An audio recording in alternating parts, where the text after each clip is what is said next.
Bom dia meus queridos irmãos, graça e paz a todos. Estou bem contente de estar aqui novamente, podendo pela graça do nosso Senhor e Salvador Jesus Cristo, estar trazendo uma meditação para a igreja. Estamos no mês da família, um mês importante para a igreja. Infelizmente não estamos juntos fisicamente, mas como sabemos, a igreja de Cristo também é uma igreja invisível, né? Devemos estar juntos no sentido de estarmos num mesmo espírito também, com a fé firmada em Cristo, certo? Então eu trouxe uma meditação aqui. Normalmente as pessoas preferem meditar ou num trecho, né, ou apenas num versículo, e eu vou trazer assim um resumo, né, de uma meditação de um livro todo. O pessoal deve estar pensando, esse cara vai falar demais hoje. Não, na verdade eu estou pegando a menor carta de Paulo, né? É uma carta que ele escreve a Filemon. É uma carta que eu já trouxe uma vez uma exposição a uns irmãos aqui na minha casa mesmo, e eu achei ela bem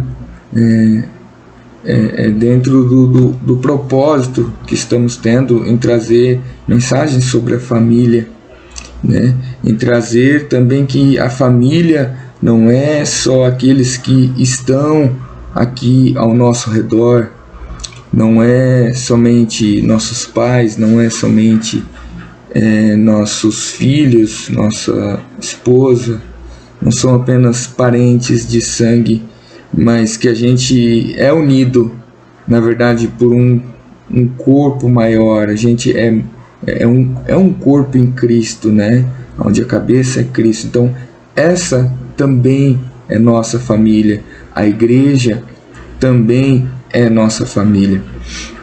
Então eu achei bem oportuno o texto de Filemon, no caso a carta de Paulo ao irmão Filemon. Então, se os irmãos puderem estar abrindo lá em Filemon, vamos ler rapidamente o texto. Eu vou tentar trazer um resumo bem básico, mas com a ideia central da carta, né, para nós nos dias de hoje, e como isso vai nos ajudar a refletir desta maneira, de que a família de Cristo é muito maior, a família que participamos em Cristo é muito maior do que a nossa família entre parentes ligados apenas, né, por parentes no sentido assim, ligados apenas por sangue, né, do nosso sangue do nosso sangue. Não, a gente é ligado pelo sangue de Cristo, né? Uma família muito maior, né? Uma família muito maior, a igreja de Cristo.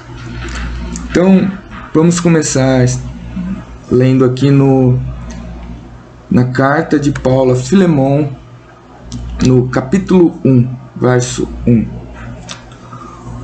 Paulo, prisioneiro de Cristo Jesus, e ao irmão Timóteo, e ao amado Filemon, também nosso colaborador, e a irmã Áfia, e a Arquipo, nosso companheiro de lutas, e a igreja que está em tua casa.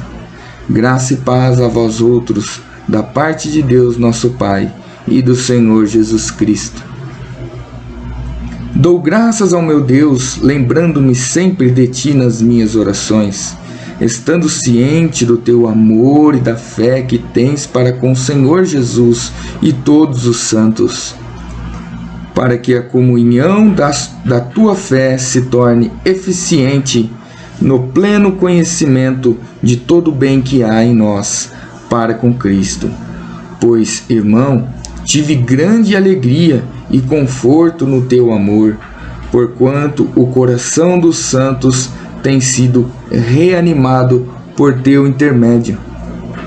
pois bem ainda que eu sinta plena liberdade em Cristo para te ordenar o que convém, prefiro todavia solicitar em nome do amor.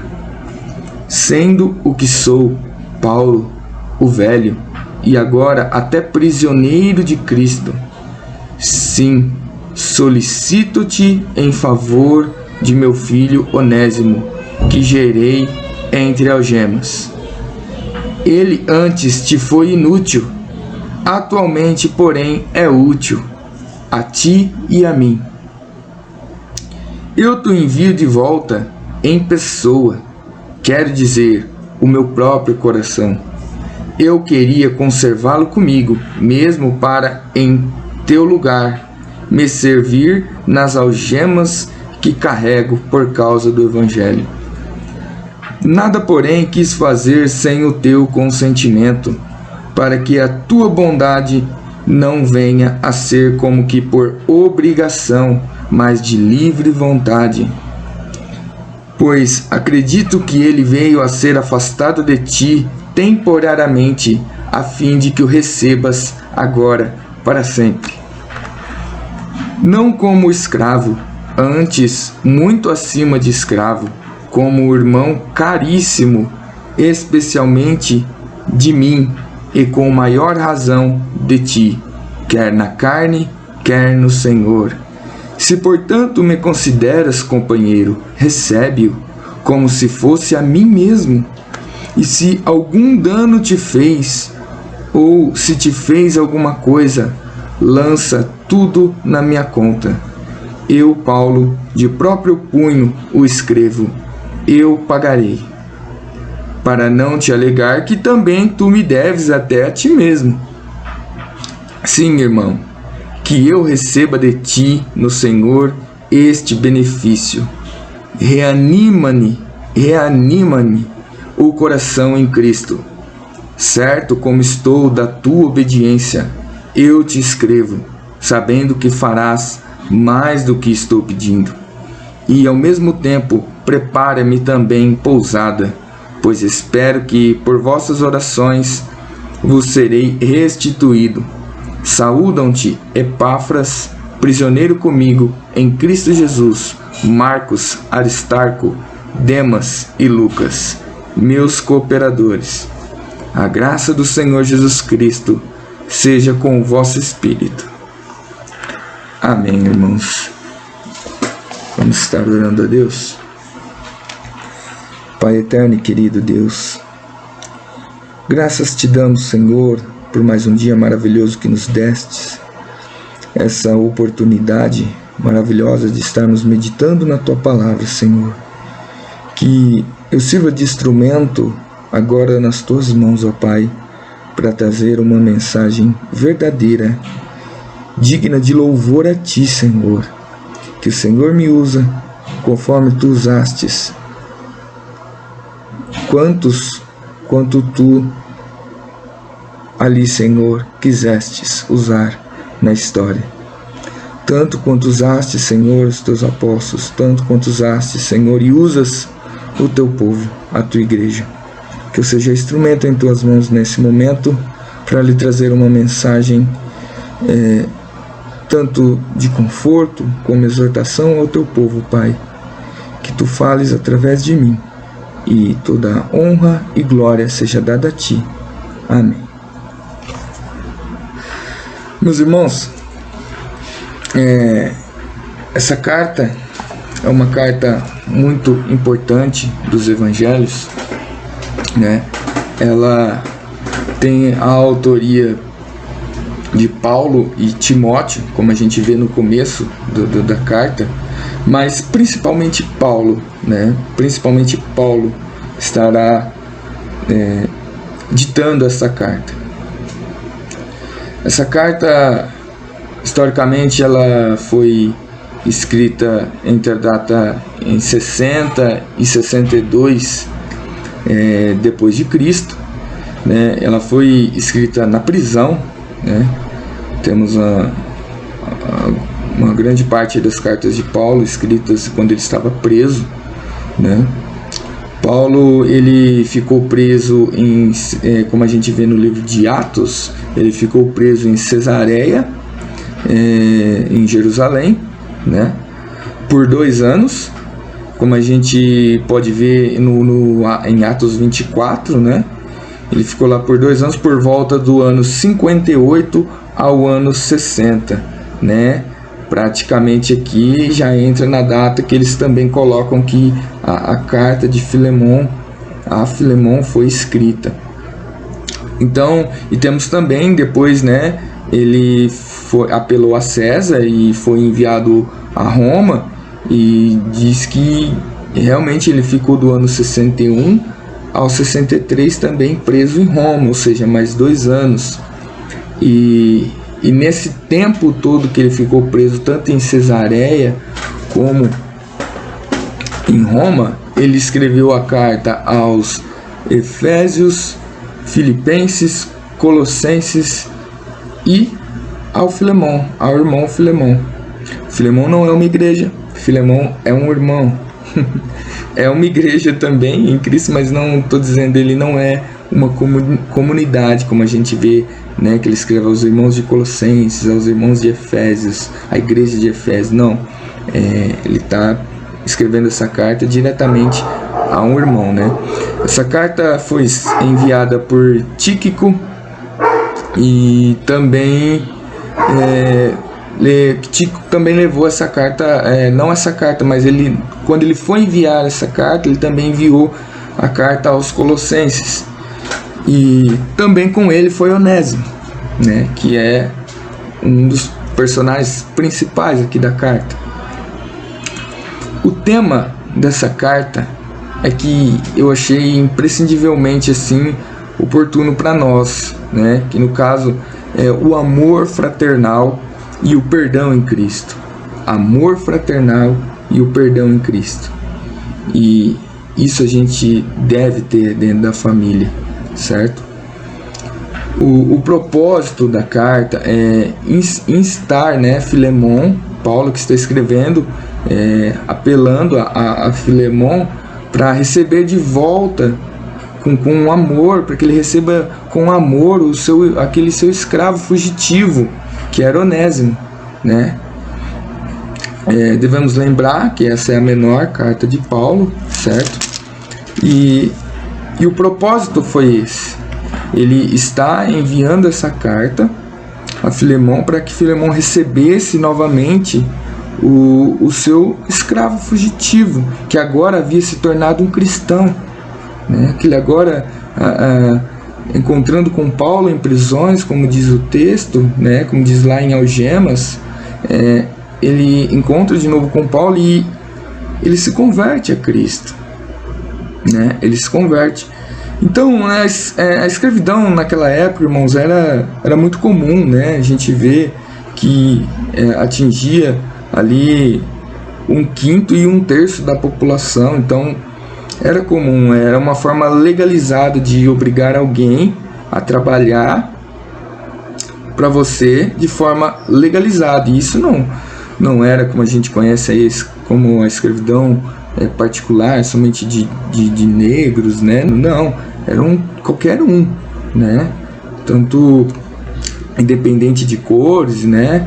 Independente do trabalho, até naquela época médicos eram escravos ali, né? Tinham seus senhores, muitos deles, e muitos até tentavam juntar dinheiro para comprar a sua liberdade. Mas no caso, Onésimo deu prejuízo a Filemon, pelo que observamos na carta. Ele fugiu, né?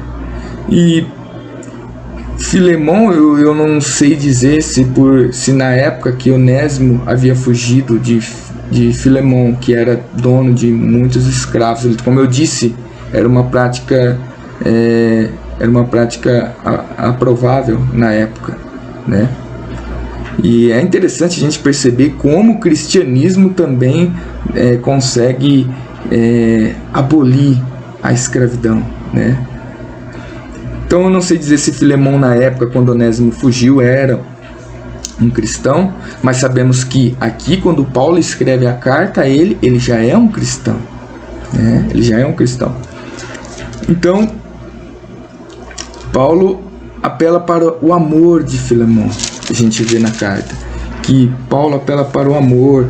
A gente pode ver que Paulo sim tem um carinho especial por Filemão, conhece o trabalho, né, as obras que ele tinha ali na comunidade, tinha ali, praticava muito a igreja, os cultos nos lares naquela época, né? Não tinha um edifício próprio a igreja na época, então muitos dos cultos era feito nos lares, e um culto, uma certa comunidade também se reunia na casa de Filemão.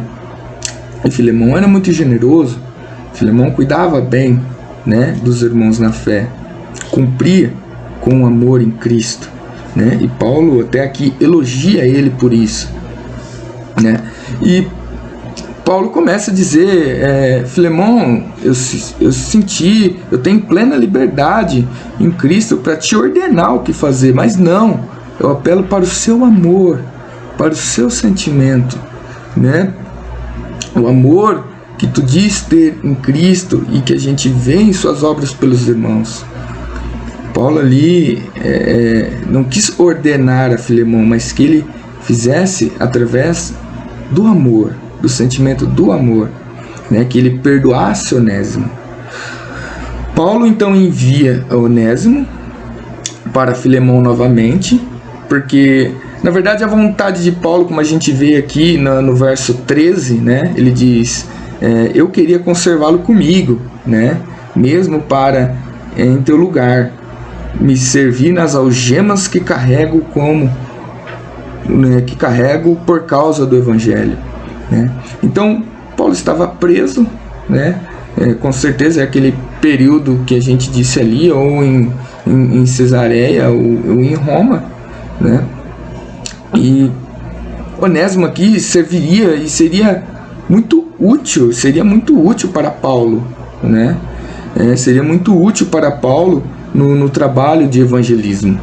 Então Paulo queria sim usá-lo aonde ele estava, para usar Onésimo para propagar o evangelho, porque Paulo não poderia sair da prisão, mas Onésimo sim, né? Onésimo estava livre lá, mas ele ainda era sujeito a Filemão, ele era fugitivo de Filemão. Então Paulo quis fazer o correto, né? Paulo envia de volta Filemão, mas agora não envia mais como um escravo. Esse é o ponto principal. Paulo envia ele como um irmão na fé. Paulo envia Onésimo como se fosse... É impressionante assim como Paulo usa para Filemão as palavras recebe-o como a mim mesmo, né? Ele diz, se me consideras companheiro, recebe-o como se fosse a mim mesmo. Ou seja, você tem que receber Onésimo como se fosse um apóstolo, como se fosse na categoria de um apóstolo. Agora ele é um cristão, ele é um irmão. E é esse o ponto que eu queria chegar, meus queridos, né? Essa é a família de Cristo. Não tem menor ou maior, né? Não tem menor ou maior, não tem escravos. Todos somos servos do mesmo Cristo, do mesmo Deus. Servimos todos. Então, entre nós não há maior e menor. Somos todos irmãos. E é assim que Paulo queria que Filemão recebesse Onésimo, com este amor, né? Com este amor de irmão, não mais como escravo, né? Onésimo agora desfrutava da mesma posição que Filemão, né? Dentro da família de Deus. Eu acho muito interessante que Jesus, ele fala quase em todos os evangelhos, né? Porque evangelhos são sinópticos, né? Contam o mesmo relato de Cristo, né? Da passagem dele aqui sobre essa terra. Mas eu quero usar Lucas 8, que Jesus diz assim, a mãe e os irmãos de Jesus foram vê-lo, mas não conseguiam aproximar-se dele por causa da multidão. E alguém lhe disse, tua mãe e teus irmãos estão lá fora e querem ver-te. E o que Jesus responde? Jesus respondeu, Minha mãe e meus irmãos são aqueles que ouvem a palavra de Deus e a praticam.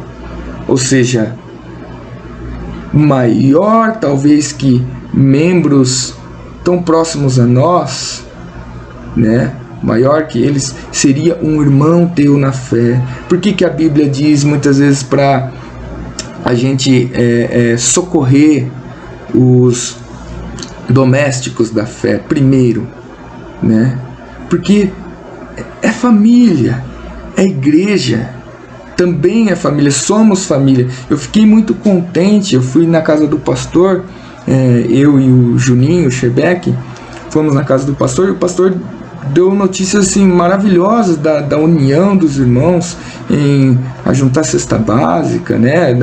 Ali socorrer com o alimento aquele que necessita. Com certeza ajudou não somente os domésticos da fé, mas os outros que não fazem parte ainda da comunidade cristã, né? Da nossa comunidade, do corpo de Cristo, mas também deu para ajudar até as outras pessoas. Isso é ótimo, isso é ótimo.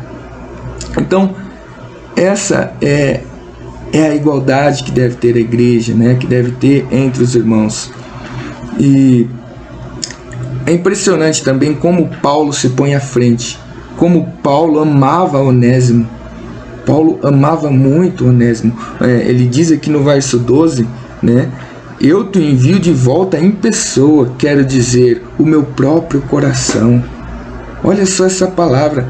Paulo coloca como se Onésimo realmente fosse o próprio coração dele, ou seja, Paulo amava demais Onésimo, né? E ele se pôs à frente a pagar a dívida, se possível, de Onésimo a Filemon, né? Tanto é que ele diz no verso 18: e se algum dano te fez ou te deve alguma coisa, lança tudo na minha conta. Olha só o exemplo cristão que Paulo nos dá em se colocar à frente por um irmão, em se colocar à frente por uma pessoa que para muitos, não, ele deveria, né, voltar a ser escravo mesmo, né? Mas não, Paulo se põe à frente. Eu, Paulo, de próprio punho escrevo, eu pagarei, para te não alegar que também me deves a ti mesmo. Ou seja, Paulo ainda coloca para Filemon que, olha, eu coloco à frente, eu pago o que for preciso pela liberdade de Onésimo, né? Mas não esqueça que tu também te deves a ti mesmo, a mim, porque o evangelho chegou a ti por minha boca. Paulo quer dizer isso a ele, né? Então você hoje é livre em Cristo também porque o evangelho chegou a ti, Filemon, né? Também, então tu também deves a mim. Eu fui instrumento de Deus para levar o evangelho a ti. Isso é incrível, né, irmãos? Isso é incrível, esse exemplo de Paulo, a humildade de Paulo, como ele se coloca na frente, né? Então, esse é o exemplo, irmãos. Esse é o exemplo. A pergunta seria, o que a gente estaria disposto a fazer, né, pelo nosso irmão? Será que também pagaríamos as despesas, né, no lugar do nosso irmão na fé, né, e para evitar este fardo, pagaremos a dívida de um irmão na fé? Porque é assim que uma família deve ser, né? Essa também é nossa família. Somos ligados, somos membros de um mesmo corpo, e o cabeça é Cristo Jesus. Então, este é o amor que devemos ter. Pense pelos dois lados, meus queridos. O amor que Paulo tinha por Onésimo, certo? E o amor que Filemon teria que ter para perdoá-lo. Porque, pelo que lemos a carta, Onésimo tinha causado prejuízo a Filemon, porque ele fugiu, e com isso, e pelo que vemos, talvez ele pode até ter roubado algo de Filemon e levado. Ele deu prejuízo a Filemon. Então, por isso Paulo se põe à frente e tudo. Então imagina, somente com o amor em Cristo, né, pelo Espírito Santo, Filemão perdoaria isso. E consequentemente, cremos que sim, ele recebendo essa carta de Paulo, ele o perdoou e recebeu como irmão na fé. E olha, recebeu na igualdade de irmão, não mais como senhor e escravo, mas sim como irmão. Então, é assim que devemos ser, unidos, ligados em Cristo. É uma família realmente unida. Eu quero relatar também aqui um fato bem interessante do livro de Filemão, que o significado do nome Onésimo é útil, né? O significado do nome Onésimo é útil. E no verso 11 ele diz: ele antes te foi inútil, né? Meio que fazendo um trocadilho, né?